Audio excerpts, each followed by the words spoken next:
The Manila City Jail sets up a Christmas wish tree for persons deprived of liberty. PDLs write their Christmas wishes and hang them on the Christmas tree.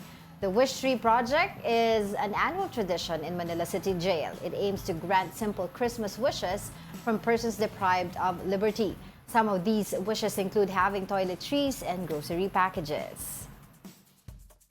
Ganun kasimpleng hiling lang Isipin nila. mo, here we are dito sa labas, full of freedom, daming reklamo sa buhay.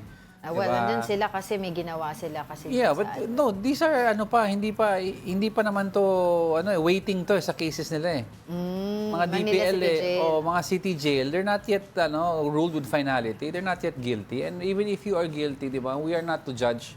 Only So, the Lord. simple lang hiling nila, magkaroon ng toiletries, grocery package. Yeah. Kasi minsan, di ba yung mga kinakain nila dyan, di nagiging issue din yan sa Manila City Jail. Dati kasi may dinalaw akong kaibigan dyan. And if you're able to experience 15 minutes, even as a visiting the in jail, in Quezon City Jail, talagang you will have nightmares when you go home.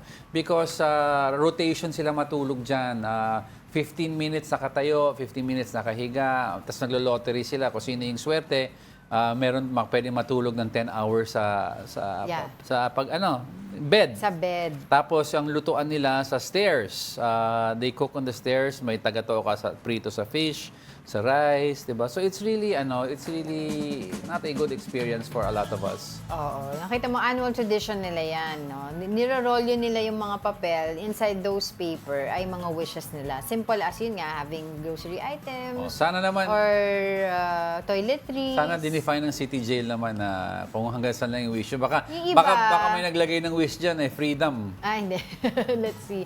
Pero yung iba kasi they go there di ba? Tapos namimigay sila, lalo na pag Pasko, Yeah. ng mga pakain, di ba? Mga munting regalo para dun sa mga PDLs. Di ba kasama yan sa sinasabi ng Diyos na act of mercy, yung people who are in prison, di ba? You go visit them. So if you have time or you have anything spare or anything good to give, might as well share it all, di ba?